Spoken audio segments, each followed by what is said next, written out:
অনেক সময় আমাদের নতুন একটা ওয়ার্ড ওপেন করলে ওয়ার্ডের মধ্যে হচ্ছে আপনার মার্জিন থাকে না। নতুন একটা ওয়ার্ড আমরা যখন ইনস্টল করে আনি তখন মার্জিন, আপনার মার্জিনের জন্য যদি হচ্ছে ওয়ার্ড 10 থাকে সেক্ষেত্রে হচ্ছে চতুর্পাশে মার্জিন চলে আসবে। আর যদি এটা হচ্ছে একটা গুরুত্বপূর্ণ বিষয়, আর যদি দেখেন যে আপনারা ওয়ার্ড 16, আমার ওয়ার্ড 16 এর জন্য হচ্ছে আমার টোটাল মার্ক আসবে না, কিন্তু প্রত্যেকটা লাইন অনুযায়ী একটা হচ্ছে আপনার প্রত্যেকটা লাইন অনুযায়ী মার্চ আসবে, বা হচ্ছে আম, এরকম দাগের মতো চলে আসবে।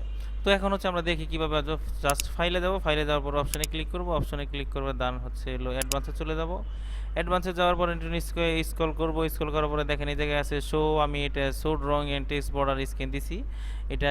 আর আপনি যদি চান যে বর্ডার দিবেন সেক্ষেত্রে শো টেক্সট বর্ডার দিয়ে ওকে যা দেন, ওকে করলে দেখেন এরকম চলে আসছে। এটা হচ্ছে নিয়ম, হচ্ছে ওয়ার্ড 16-এর এই সিস্টেম। এবং ওয়ার্ড যদি 10 থাকে সেক্ষেত্রে হচ্ছে আপনার এরকম চতুর্পাশে একটা শুধু রো থাকবে, রো কলাম থাকবে, এবং হচ্ছে এটার প্রত্যেকটা লাইনের জন্য একটা রো কলাম থাকে। তো আমি এটা রাখবো না, এর জন্য আমি হচ্ছে ফাইলে যাব, আমার এটা পছন্দ না, এর জন্য আমি আবার অপশনে যাব, দেন হচ্ছে অপশনে যাওয়ার পরে অ্যাডভান্সে চলে যাব। অ্যাডভান্সে চলে যাওয়ার পরে আমি শো টেক্সট বর্ডার আবার উঠিয়ে দিয়ে জাস্ট ওকে করে দেবো, এরকম চলে আসবে। যদি ভিডিওটি আমার ভালো লাগে একটা লাইক দিবেন, আর সাবস্ক্রাইব করে চ্যানেলের পাশে থাকবেন। Thank you.